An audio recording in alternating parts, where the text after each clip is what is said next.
Ẹ káàárọ̀ o, ẹ káàsán, ẹ kú ìyálẹ̀ta mo kí gbogbo ọmọ Yorùbá káàkiri gbogbo àgbáńlá ayé. Ẹ kú ọjọ́ méjì, ẹ kú ọjọ́ mẹ́ta o, ọ̀dẹ̀ ọ̀dà bí. Ara kì í ní olókun ara òní ni wá, ara kì í ní ọlọ́sà ara òní ni wá o. A ti jáde láàárọ̀ yìí, àní jáde lékú lọ́wọ́. Ìpadà wọlé wa àní délé bòkú ọkọ, àní délé bòkú aya, àní délé bòkú ọmọ o. Gbogbo ẹ̀yin ọmọ Yorùbá tẹ́ wà lájò, àjò jò fún yín ẹ̀mí jò sájò. Ẹni ó bá jò sájò òun lẹni tí ò rí gbámù kọ, tí ó lè nàka sí nǹkan kan pé mo tó ń gbèsè rèé, Ọlọ́run ní jẹ́ tí yín ó rí bẹ́ẹ̀ o.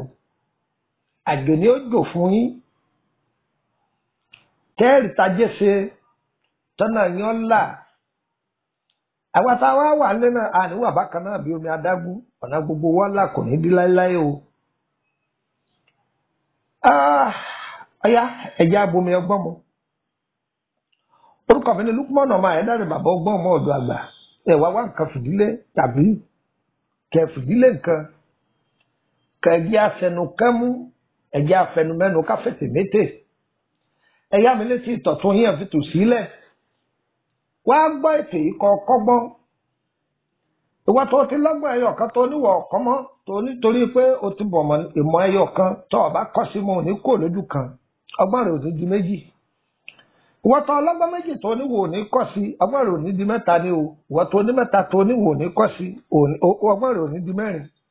Mo kí gbogbo ẹ̀yin ọ̀jọ̀gbọ́n tẹ̀ ń fòótọ́ ló jáwé. Mo kí gbogbo ẹ̀yin ọ̀jọ̀gbọ́n tẹ̀ ń fòótọ́ ló wà gbò. Ẹ kú kalẹ̀ gbogbo ẹ̀yin bàbá mi. Àṣírí tí mo ń wá fún wa lónìí là ń pè ní ìríran inú oúnjẹ. Pàápàá jùlọ ó wúlò fẹ́yìn tẹ́yìn máa lọ kílọ̀bù, ẹ̀yin tẹ́yìn máa ṣe fàájì, alámùpara, alámùsọ́ọ̀tì, alámùjáàmù, ẹ̀yin tẹ́yìn jẹun lé tọ́jẹ́ pé búkọ̀ olóúnjẹ lẹ́ẹ̀ máa wá káàkiri, tọ́jẹ́ pé ilé ọ̀rẹ́ lẹ́ẹ̀ máa wá kiri, òde tí wọn ò pè yín, òde kẹ́lẹ́nu sẹ́nu, òde gbẹ́nu sí, òde múkan sí, òun lẹ́yìn máa wá kiri. Ọ̀wá sàádọ àwọn ọmọ rẹ̀ kọ́ má bàa kúkú gífà ọjọ́ ṣiṣẹ́ yìí kọ́lọ́wọ́n máa lò ó ní sábàbí fún gbogbo wa. Àwọn àgbàlagbà máa lo iṣẹ́ yìí ó jẹ́ iṣẹ́ ìríran. Àìpé báwọn ẹni bí bá fi nǹkan sóúnjẹ fún ni ọ̀tọ̀ ní ìfúra o, ọ̀tọ̀ ní òmọ́ o, àríran dúra wọn lọ o, ìríran ó dúra wọn lọ o. Ìríran ká máa rí nǹkan tí bá ń bọ̀ wá sínú láìfò èèyàn ọ̀tọ̀ làwọn yẹn o. Ìríran tó ń jẹ leléyìí. Ẹ wo apá ọ̀tún mi ẹ rí i pé kọ́ọ̀pù ni tí wọ́n bu ọtí sínú ẹ̀. A lo àwòrán yìí ni o kó fi kẹ́ẹ̀lì gbàgbọ́ yé wa dáadáa. Ẹ wo apá òsì ẹ rí ìtànná yẹ́lò. Ewé yìí ní jẹ́ ìwé elégédé, ìtànná rẹ̀ lọ yẹ́lò. Àwọn eléyìí bá máa pè ní pumpkin. Elégédé làwọn bàbá wa fi pé wọ́n fi kọ́ lónìí pé elégédé tànná ojú rẹ̀ ọ̀yẹ̀là ọ̀yẹ̀là kí ìríran ọ̀yẹ̀là. Ọ̀pọ̀lọpọ̀ nǹkan rere làwọn àgbàlagbà ń lo ìtànná elégédé fún o. Àṣẹ̀kọ́ ọ̀bọ̀ èyí ni part 2 lórí ọ̀rọ̀ elégédé tá a sọ̀rọ̀ nípa rẹ̀. Ẹ wá gbọ́ ẹ súnmọ́ bí ẹ máa tó bí ẹ máa kà á bí mo bá ṣe ń tó kalẹ̀ o. Ìgbésẹ̀ alákọ̀ọ́kọ́ ni pé tí wọ́n bá mú ewé yìí wọ́n ju àtàrí kọ̀ọ̀kan sínú ẹ̀.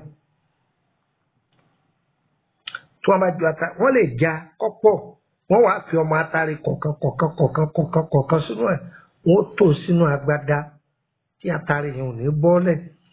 Wọ́n jó bẹ́ẹ̀ tí wọ́n bá ti jó a máa fi lo ẹ̀kọ ni ó lè dá aṣọ yìí kó máa fi lo ẹ̀kọ gbígbóná ó lè fi máa mu tíì. Ní agbára Ọlọ́run bí wọ́n bá fi nǹkan aburú sílẹ̀ fún ọ Ọlọ́run ó sì jẹ́ kó rí ó rí sáà ni ẹ sọ kó di ní. ọ̀nà ẹlẹ́ẹ̀kejì tẹ́ bá rí ibi tí elégédé bá so tọ́pọ̀ àwọn àgbàlagbà máa wo oyin tó bá kú sínú inú fúláwà elégédé yìí wọ́n jà yọ pọ̀ èyí tó yin bá kú sínú rẹ̀ wọ́n sà wọ́n jò pẹ̀lú odidi atari kan àmọ́ àbí ilẹ̀kọ̀ náà ni ó di ìpele méjì o. ìpele ẹlẹ́ẹ̀kẹta tó bá jẹ́ pé wọ́n fẹ́ lò ní emergency wọ́n lè ta oyin sí inú ihò fúláwà elégédé yìí tí ó pọ̀ wọ́n wà rọra dúró sẹ́gbẹ̀ẹ́ kan táwọn oyin bá ti wọnú rẹ̀ wọ́n máa kì í mú papọ̀ mọ́ fúláwà yìí wọ́n máa já papọ̀ wọ́n máa kì í mú wọ́n máa já papọ̀ wọ́n máa kì í mú wọ́n máa já papọ̀ tí wọ́n já tí ó pọ̀ wọn kò ságbádá pẹ̀lú odidi atari a máa fi lo ẹ̀kọ a sì lè fi lo tíì ẹ sọ pé di ení tí í jẹ́ section A. section B ṣe rí ewé yìí ewé kan náà ń bẹ à ń pè ní ewé ilá ṣe mọ̀ pé ilá ìrókò ń bẹ ilá àbáláyé wà ṣe mọ̀ bẹ́ẹ̀ ilá kan bẹ yóò ṣe pékété ọ̀kan bẹ yóò gùn sọ̀bọ̀lọ̀ èyíkéyìí nínú ilá ọkrọ̀ èso ilá ṣe mọ̀ pé ewé ilá náà máa ní fúláwà àti ẹ̀ ìtànà ilá yìí òun náà ní ihò bélégédé ṣe níyìí ẹgbẹ́ ọmọ atari kọ̀ọ̀kan ẹ fi síbi ojú ihò yìí tẹ́ ẹ bá lọ wò ó ihò yìí yóò ti bo atari mọ́lẹ̀ láìpẹ́ bá fi sí ní àárọ̀ kùtùkùtù kẹ́ lọ nírọ̀lẹ́ ihò yẹn ilá atari yẹn yóò ti wọnú ilá yẹn yóò ti wọnú fúláwà yẹn ẹ gbádùn mi tẹ́ bá wá ẹ wá já ẹ lè ṣe sọ́nà tó pọ̀ ẹ lè ṣe wọ̀n bàtàgbàdà yìí bá ká ẹ̀dá ságbádá ẹ̀dù kódà àwọn bàbá wa máa já papọ̀ mọ́ ti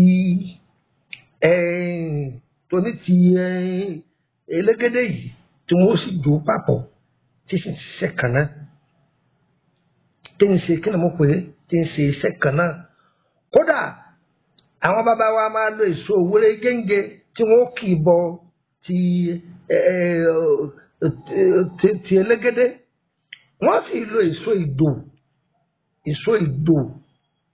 ìdò tí wọ́n lò sí tí wọ́n jò pẹ̀lú odidi atare tó gbogbo ẹ̀yin tẹ́ bá lo ṣe yọ̀ọ́kù ẹ̀yin ṣiṣẹ́ ẹ̀kù mo mọ fún wa wá lódìdí èyí jẹ́ part 2 lórí ọ̀rọ̀ elégédé ẹ lọ ṣe ẹsẹ kalẹ̀ torí àwọn ọmọ yín kódà à ń lò fún ọmọ tó bá ti dá owó mọ̀ débi pé ó ti dá nǹkan mọ̀ ṣáà pé ọmọ tó bá ti dá iná mọ̀ tó ti mọ̀ pé iná lélẹ́yìn tó bá fọwọ́ kàn tí ó jo à á ṣe é fún wọn débi pé tó bá ti rí nǹkan bẹ́ẹ̀ yọ sáyìn oògùn yìí oríṣiríṣi ọ̀nà ló pín sí èyí jẹ́ oníwọ̀nba belenga tá a lè fi síta gbogbo ẹni tó bá lò yóò wúlò fún yín ẹ dánlóòdù ẹ share rẹ̀ èèyàn ti bẹ lókè òkun ẹ sẹ́ndì àwọn tó wà lókè òkun gan wọ́n lè rí elégédé ń bẹ̀ wọ́n lè rí tí wọ́n ó ṣe é fúnra wọn táwọn ní ó ṣe é ọṣẹ rẹ̀ náà ń bọ̀ ìpara rẹ̀ ń bọ̀ gbogbo ẹ̀ lásàlàyé fún yín ǹjẹ́ gbọ́ báyìí àṣẹ nítorí àsọ̀rọ̀ yìí jáde torí pé káfípolówó pé kẹlẹ̀ ìwádọ̀ wa rárá o kó lè jàǹfààní bẹ́ẹ̀ mọ́ wa lówó àgbà o ẹ̀dá béèrè ìwé ìtumọ̀ àlá kò sí ìwé ìtumọ̀ àlá kan mọ́ o láti bí ọdún 5-7 sẹ́yìn ni o láti ṣèwé ìtumọ̀ àlá o ǹjẹ́ gbọ́ dáadáa báyìí nísìnyí gbogbo bí tẹ́ ń gbọ́ láì fídíò mi tó mọ̀ sọ pé ẹni tẹ́ wà béèrè kíní kan 2000 láti bí ọdún 7 sẹ́yìn ni o tiẹ̀ ti jù bẹ́ẹ̀ gan lọ gan pàápàá ayé ìjọ́hun nu o wọ́n máa pè mí lórí WhatsApp ayé ìjọ́hun nìyẹn o ẹ pè mí ní WhatsApp ń gbé kọ́ ẹ tí n bá bí sí ń sọ fún yín pé mo bí sí torí nọ́mbà méjì tí ń kọ́kọ́ ti síwájú yìí hotline mi ni tí wọ́n bá pè mí dàrẹ́tì tí ọba lọ ìṣí ní Nàìjíríà ni pé WhatsApp ẹ̀ sọ́bọ́ pé WhatsApp ẹ̀ nọ́mbà náà rèé o tí ń fi ilẹ̀ yìí o +23480 3298 mọ́dọ̀ kò ṣeéfù ẹ̀ tó tó ń gbà lẹ́ẹ̀kan sí +23480 3298 mọ́dọ̀ kò ṣeéfù ẹ̀ yẹn tó fún ọlọ́kan sí +23481 33155111 gbọ́ dáadáa +23481 33155111 1111. Jẹ́ wá fọ́ ní nọ́mbà orílẹ̀-èdè Benin. Gbogbo ẹ̀yin tẹ́ wà níbẹ̀ náà pátápátá lọ tẹ́ ẹ dábí jọ. Bẹ́ẹ̀ bá pe nọ́mbà Benin mi kí n wà ní Nàìjíríà yóò rìn gí o. Mo róòmù ẹ̀ ní o yóò rìn gí o yóò sọ̀rọ̀ sókè yóò sọ̀rọ̀. Ọ̀yà jẹ́ mọ́ nọ́mbà Benin +22954651928. Ọ̀rọ̀ ọ̀gbọ́n dáadáa +22954651928. Yóò yẹ wá o kò ní yẹ lẹ̀.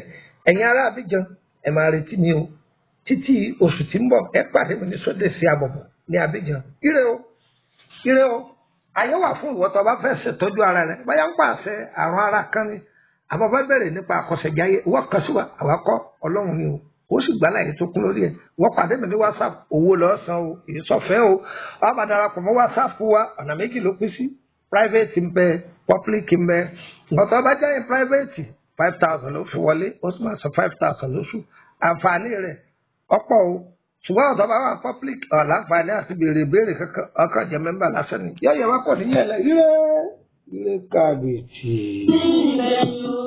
olùrìbàrìbà ọlọ́mọ mọ́mọ́ rìbá o.